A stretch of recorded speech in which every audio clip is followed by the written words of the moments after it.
Bienvenidos a Mi Dios Azul. Hoy llegamos al final de Caballo de Troya 1 Jerusalén y lo hacemos con el alma temblando. JJ Benítez nos narra con precisión, emoción y reverencia el instante más desconcertante y poderoso de toda la historia humana, la resurrección. Una tumba vacía, una sábana desinflada, un fuego azul, el misterio está servido. Pero, ¿y tú? ¿Te has preguntado alguna vez cómo ocurrió realmente? ¿Crees que Jesús de Nazaret resucitó físicamente? ¿O fue algo más, algo que aún no comprendemos del todo? Déjanos tu opinión en los comentarios. Y si sientes que algo se removió dentro de ti, suscríbete al canal y acompáñanos en este viaje al alma del Maestro. Yo sabía que el saqueo de tumbas estaba a la orden del día en Israel, pero no podía encajar la falta de fe de aquellos íntimos de Jesús de Nazaret que no dudaban en calificar al Galileo de Mesías, renunciando por completo a la idea de su resurrección. Era tan triste como anacrónico. Una vez decidido el epitafio, José mostró la frase elegida a la madre de Jesús. Pero María se negó a leerlo. Y clavando los ojos en cada uno de los presentes comentó con amargura: todos nos equivocamos. Yo la primera. El silencio nos cubrió durante segundos. El de Arimatea movió la cabeza negativamente y Jude y Juan se limitaron a bajar el rostro, manifestando así sus dudas. Pero la señora no insistió. Se recostó de nuevo sobre la pared y entornó los ojos. El de Arimatea rasgó la embarazosa situación, intentando convencernos y convencerse a sí mismo de que no nos hiciéramos falsas ilusiones. La noticia de la promesa de su resurrección, comentó, ha terminado por saltar a la calle y toda Jerusalén se hace lengua sobre el particular. Si el Maestro no cumple lo que prometió, ¿en qué situación quedarán sus discípulos y él mismo? Desgraciadamente, aquella postura, propia de un hombre racional y con un probado sentido común, era compartida por la casi totalidad de los apóstoles, enclaustrados desde la noche del jueves en diversas casas de Jerusalén y Betania, muertos de miedo y sin la menor esperanza respecto a su futuro. Si aquellos rudos galileos hubieran disfrutado de la fe de David Zebedeo, por poner un ejemplo, las cosas habrían sido muy distintas. Aún a riesgo de repetirme, creo de suma importancia recalcar esta ingrata pero muy humana disposición de los apóstoles y seguidores del Hijo del Hombre en relación con el tema de la resurrección. Están equivocados quienes puedan pensar que los discípulos esperaban ilusionados el amanecer del tercer día. Nadie en su sano juicio podía aceptar que un cadáver, después de 72 horas de su fallecimiento, fuera capaz de levantarse y vivir. Pero el sorprendente rabí jamás hablaba en vano. Media hora antes del ocaso, hacia las 6, Jude y su hermana Ruth se pusieron en camino, acompañando a su madre hacia la residencia de Lázaro, en Betania. Juan, obedeciendo la consigna dada por Andrés, acudió hasta la casa de Elías Marcos, donde había sido prevista una reunión de urgencia de todos los discípulos y fieles de Jesús que se hallaban en la ciudad santa. Me brindé a acompañar a la familia del Nazareno y, de esta forma, pude ampliar mis conocimientos sobre la vida de Jesús. A las 19:30 horas, las hermanas de Lázaro nos recibieron en su hogar, colmándonos con sus atenciones. Pero la noche empezaba a menguar y, tras despedirme de mis nuevos amigos, agradecí a Marta y a María su generosa hospitalidad, anunciándoles que debía emprender un largo viaje y que, casi con seguridad, regresaría pronto. Aquella piadosa mentira, que alivió quizás el afligido corazón de Marta, llegaría a ser realidad. Una realidad que culminó las aspiraciones de este cada vez menos incrédulo y escéptico oficial de las Fuerzas Aéreas norteamericanas. La hermana mayor de Lázaro, con los ojos arrasados en lágrimas, me confió en secreto que su hermano había tenido que refugiarse en Filadelfia y que ellas, en cuanto pudieran vender tierras y hacienda, seguirían sus pasos.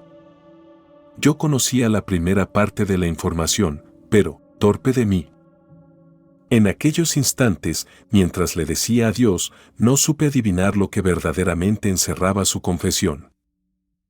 Poco antes de las 12 de la noche, preocupado por lo avanzado de la hora y por encontrar alguna fórmula que me permitiera observar la boca del sepulcro con un máximo de nitidez y seguridad, inicié la ascensión del Olivete. ¿De verdad se produciría la gran hazaña? ¿De verdad tendría la oportunidad de comprobar con mis propios ojos el anunciado prodigio de la resurrección? 9 de abril, domingo. Hacia la 1 de la madrugada, sin aire en los pulmones y chorreando sudor por los 4 costados, divisé al fin la cerca de madera de la finca de José de Arimatea. Todo se hallaba en silencio. Solitario. Caminé nerviosamente arriba y abajo del vallado, buscando una fórmula que me condujera, sano y salvo, al interior del huerto. Pero mi cerebro, encharcado por las prisas, se negaba a trabajar. Eliseo, a mi paso sobre la cima del monte de las aceitunas, me había recordado la imperiosa necesidad de contar con mi presencia antes de las 7 horas.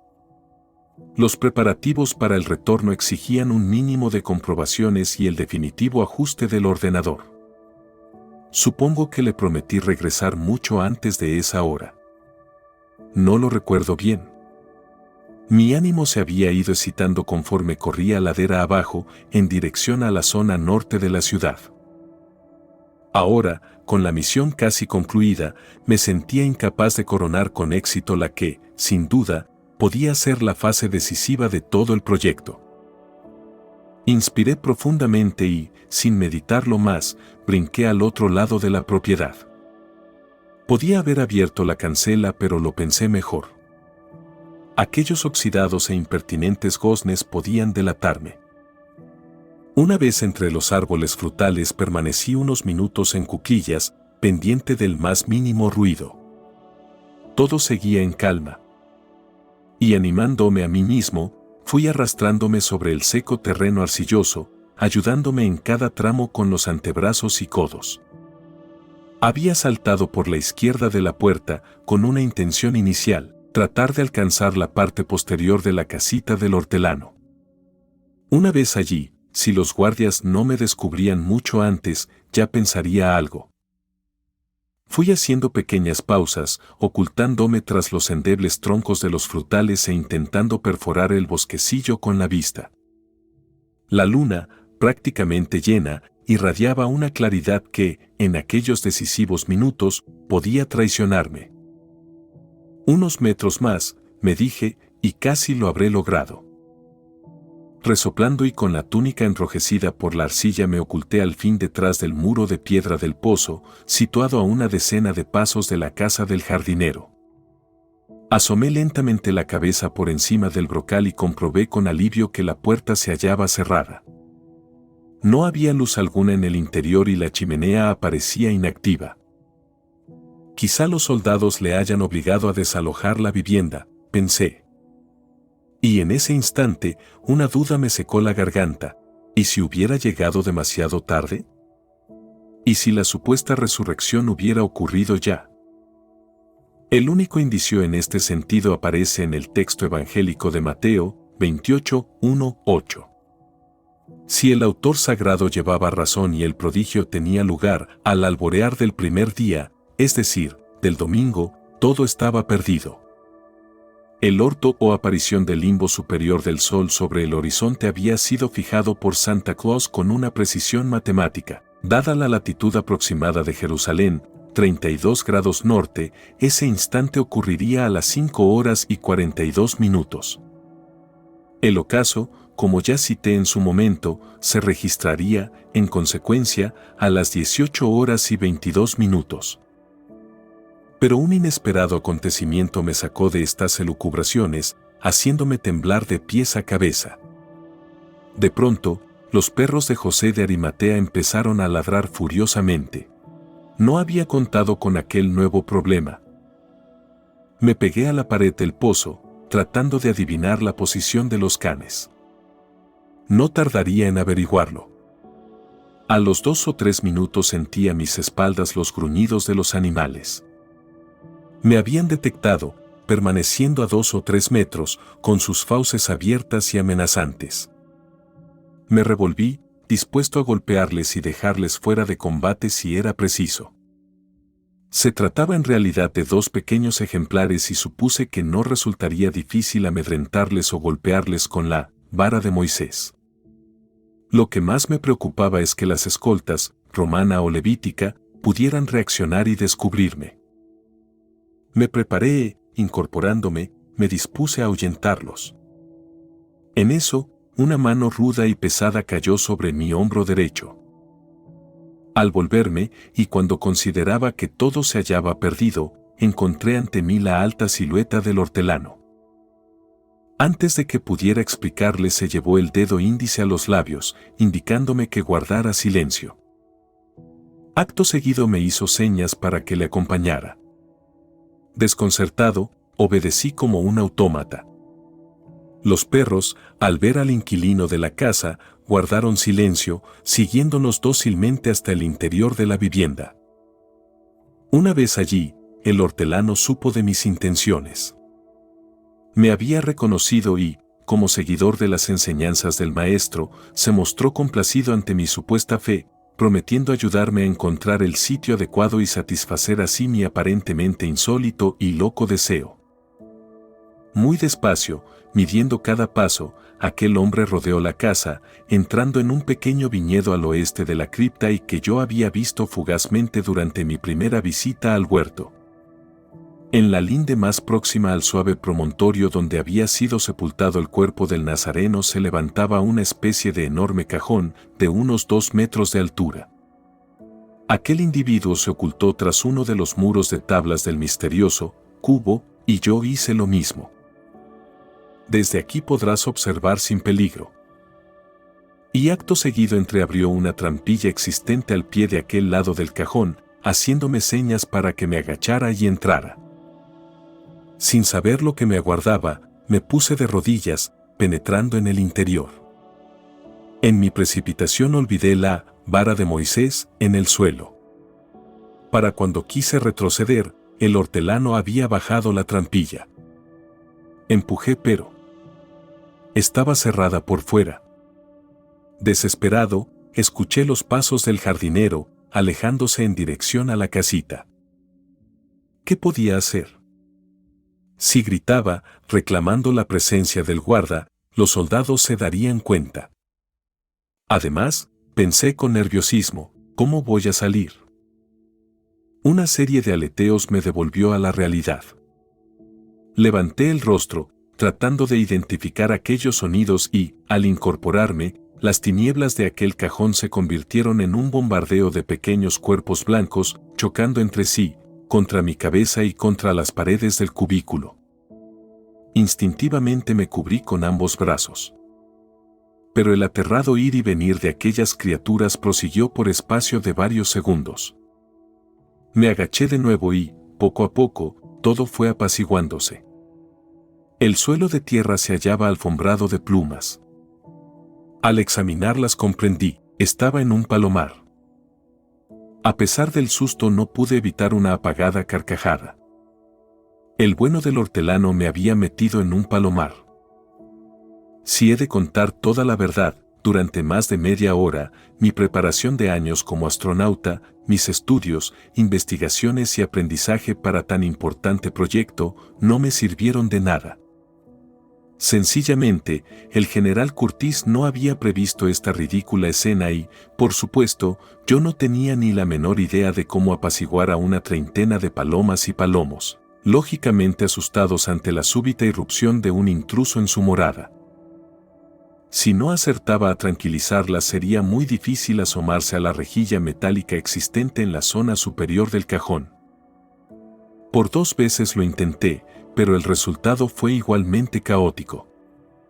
A pesar de mis dulces silbidos, de las tiernas palabras y de mis gestos apaciguadores, las inquietas aves se alborotaron en ambas ocasiones. Rendido, me dejé caer en el fondo del palomar. Llegué a pensar en matarlas. Pero la sola idea me repugnó. y durante varios minutos, con la cabeza hundida sobre las rodillas, intenté recordar cuánto sabía o había visto en relación con aquellos animales. En el caudal de recuerdos me vino a la memoria la figura de mi abuelo, viejo cazador de patos en las lagunas de Baton Rouge, en Luisiana. Rememoré algunos amaneceres en su compañía durante mis añoradas vacaciones de juventud en las orillas de Lake Pontchartrain. Recordé las garzas y, cielo santo. De pronto, como un milagro, en mi cerebro surgió la cara de mi abuelo, con una ramita entre los dientes, chasqueando las mandíbulas y moviendo la cabeza de arriba a abajo, imitando a las garzas en celo. Aquella escena, que siempre me había divertido, podía encerrar la solución. Busqué pero no hallé una sola rama.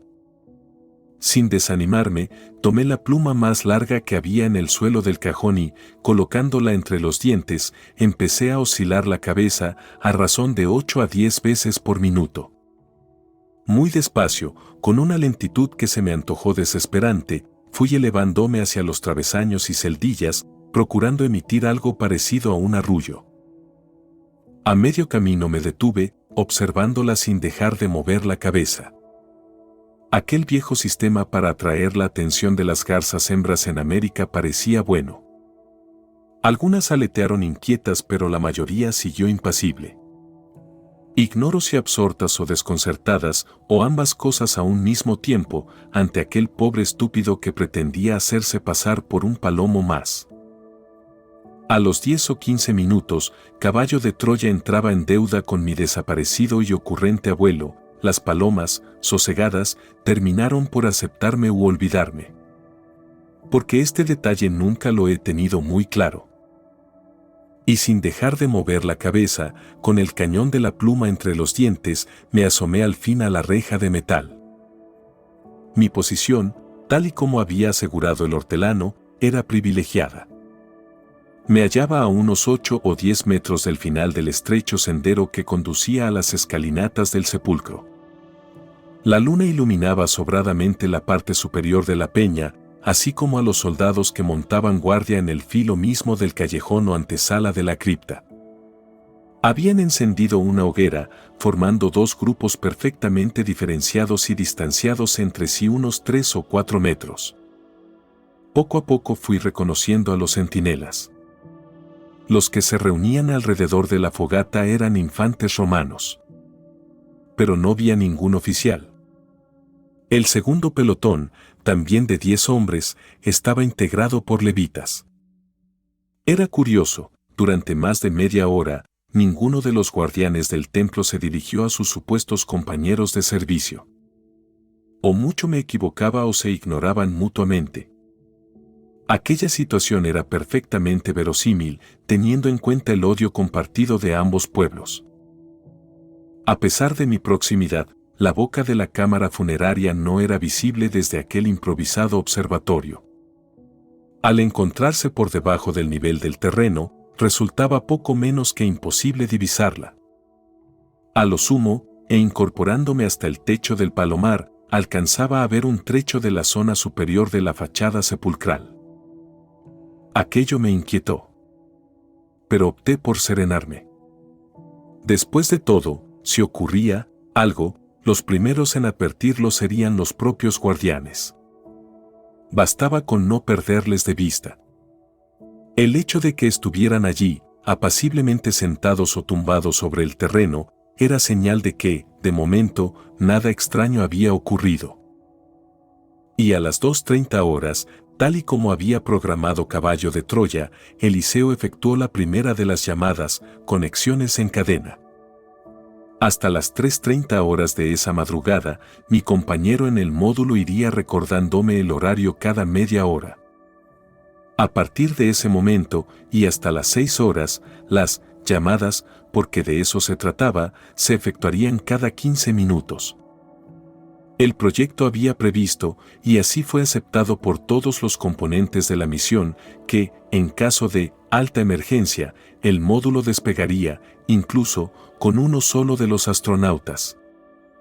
A estas alturas de la operación, alta emergencia, solo significaba una cosa, que yo no hubiera podido acudir a la cita con la cuna antes del despegue automático.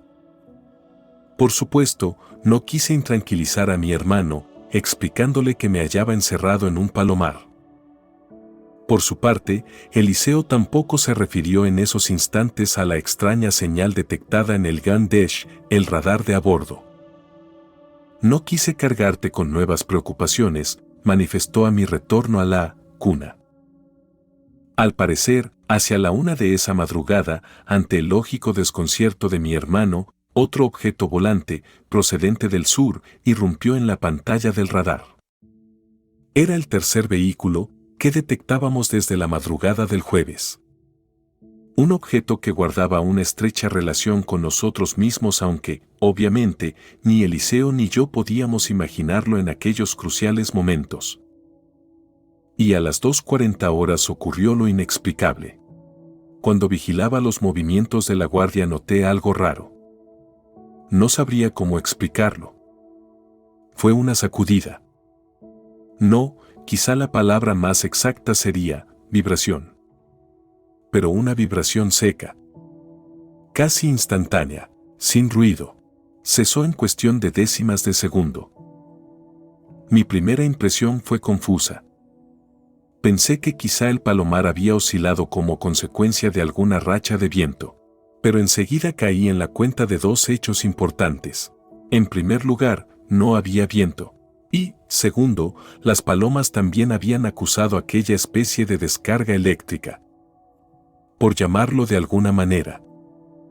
Esta vez, estoy seguro, no fui yo el causante del revuelo de las palomas, que abrieron sus alas y empezaron a emitir un sonido parecido al glugluteo de los pavos.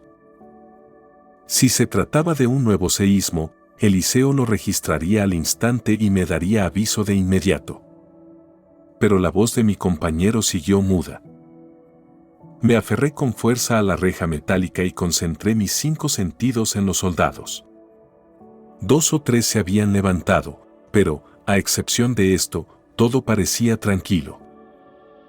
No habían transcurrido ni 2 minutos cuando una nueva sacudida o vibración o descarga, juro que no sé cómo calificarla, agitó el palomar y, a juzgar por el desconcierto de los centinelas, el entorno del sepulcro. Las aves comenzaron a revolotear. Las vibraciones parecían encadenadas. Se sucedían casi sin interrupción y con una fuerza que hizo temblar la frágil estructura de tablas en la que me hallaba prisionero. Al mismo tiempo, y creo que esto fue lo peor, un zumbido agudísimo, infinitamente más potente y afilado que el de un generador, me taladró los oídos, perforando los tímpanos. Creí enloquecer. Traté de proteger los oídos con las manos, pero fue inútil. Aquel pitido seguía clavado en mi cerebro con una frecuencia muy próxima a los 16.000 Hz. Caí al suelo, medio inconsciente y, cuando pensaba que mi cabeza iba a estallar, todo cesó. Las vibraciones y el zumbido desaparecieron súbitamente. Al levantar el rostro vi algunas palomas en el suelo, muertas o con los espasmos de la agonía. Me incorporé como impulsado por un resorte. ¿Qué era aquello? ¿Qué estaba pasando? Al asomarme al exterior vi a los soldados medio tumbados en tierra, gritando y sujetándose el cráneo con las manos. El zumbido, indudablemente, también les había afectado. Llamé a Eliseo, pidiéndole información sobre la hora y un posible registro en los sismógrafos. Eran las 2:44. Y, tal y como sospechaba, el instrumental de a bordo no detectaba oscilación alguna del terreno. Sin poder contenerme relaté a Eliseo lo ocurrido, manifestándole mi preocupación por lo que estaba sucediendo. Durante los minutos siguientes, la calma fue completa. Los soldados fueron recuperándose, entablando una encendida polémica sobre lo ocurrido. Unos lo atribuían a un nuevo terremoto. Otros, en cambio, hablaron de una tormenta. ¿Tormenta?, me pregunté a mí mismo. Observé el cielo, pero seguía transparente, sin el menor asomo de nubes. Imposible, comenté para mí. No conozco una tormenta que sea capaz de desarrollar un zumbido como aquel. Además, ¿cómo explicar las sacudidas? Algunos levitas insinuaron que debían avisar a sus jefes, pero, finalmente, ante la falta de argumentos, desistieron y volvieron a sentarse. A las 3 horas Eliseo efectuó la segunda llamada. Me preguntó si todo seguía en orden y, al responderle afirmativamente, me sugirió que no me descuidara. A las 7, comentó, tomaremos el té. Agradecí la broma de mi hermano. Lo necesitaba. Aquella tensión me estaba destrozando. Cuando empezaba a creer que todo aquello podía haber sido fruto de mi imaginación, un nuevo suceso vino a empañar este paréntesis. A los 7 u 8 minutos desde la última conexión con el módulo, un silencio extraño y anormal, muy similar al que ya había sentido en Getsemaní, cayó sobre la zona. Observé a las palomas. Inexplicablemente se habían acurrucado en el fondo de las pequeñas celdas del palomar, visiblemente asustadas. Agucé los oídos. Nada. No se percibía ni el más leve ruido. Los soldados romanos, intrigados por el silencio, se habían puesto en pie. A las 3:10 horas, en mitad de aquel espeso silencio, un calambre me recorrió de pies a cabeza. Como un rugido, como una mano de hierro que arañase una roca, así empecé a oír el lento, muy lento, deslizamiento de una piedra sobre otra. De no haber asistido al cierre de la losa que taponaba la tumba del Nazareno, supongo que no habría asociado aquel bramido con el ruido de la muela al rodar por el fondo de la ranura. Mi presentimiento se vio confirmado cuando, súbitamente, uno de los levitas se asomó al callejón del sepulcro, lanzando un grito. Los compañeros y también los mercenarios romanos acudieron a su lado. A los pocos segundos empezaron a retroceder, gimiendo y tropezando los unos con los otros. Las piedras. Gritaban en plena confusión. Las piedras se están moviendo solas. Las piedras. Los guardianes del templo, sobrecogidos por un pánico indescriptible, salieron huyendo en todas direcciones, aullando y chocando contra las ramas más bajas de los árboles frutales. En cuanto a la escolta romana, algunos retrocedieron hasta la fogata, desenfundando las espadas. 2 de ellos, no sé si paralizados por el terror o más audaces que sus compañeros, aguantaron al borde de los escalones que conducían al panteón. Durante segundos interminables, el rugido de la piedra circular, rodando y arañando la fachada del sepulcro, lo llenó todo. Los levitas habían desaparecido del huerto. En cuanto a los infantes, aunque seguían a escasos metros de la boca de la tumba, sus rostros se hallaban bañados por un sudor frío. De pronto, el ruido de la losa cesó. Y casi simultáneamente, del callejón brotó una llamarada de luz. No fue fuego. Y tampoco podría definirlo como una explosión. Entre otras razones porque no escuché estampido alguno. Solo puedo decir que se trató de luz. Una lengua o burbuja o radiación luminosa, de un blanco azulado inenarrable. Aquella explosión lumínica, no encuentro palabras para describirlo, salió del sepulcro. De eso sí estoy seguro.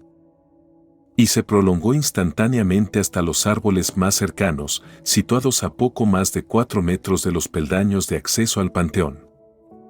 Su trayectoria fue oblicua, siguiendo una lógica vía de escape.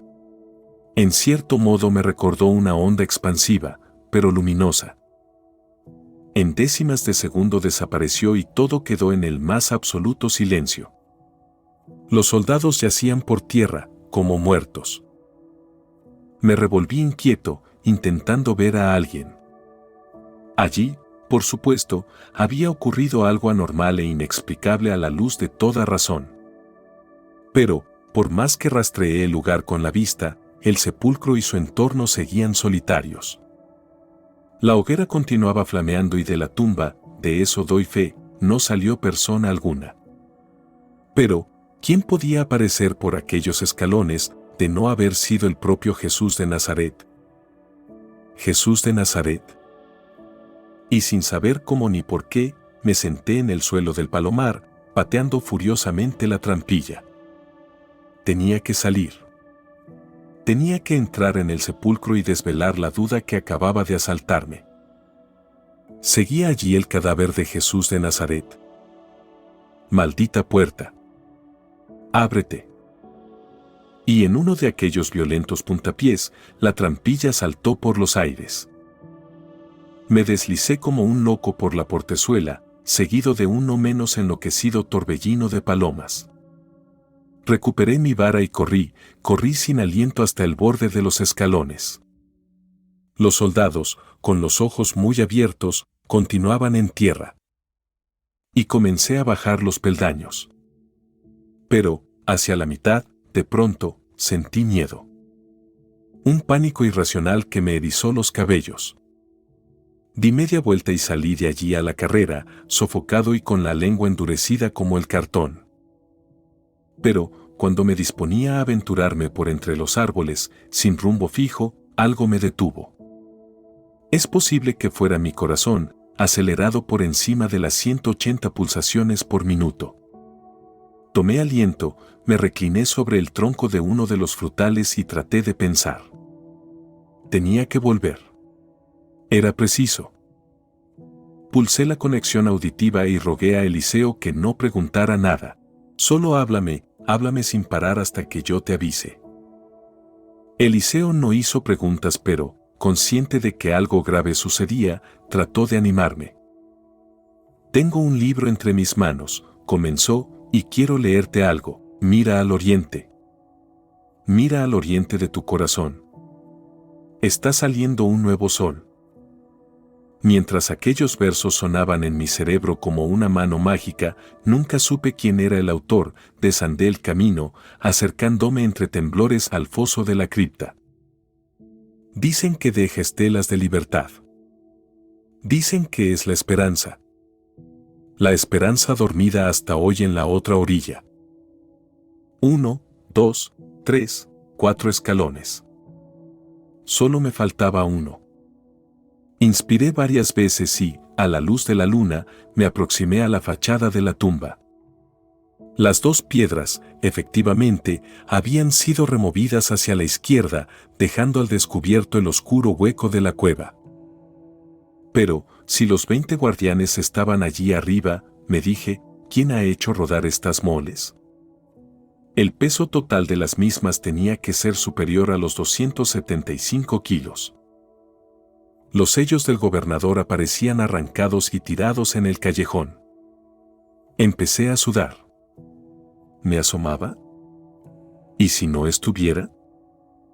Mira al oriente. Hacia el oriente de ti mismo. Tengo que hacerlo.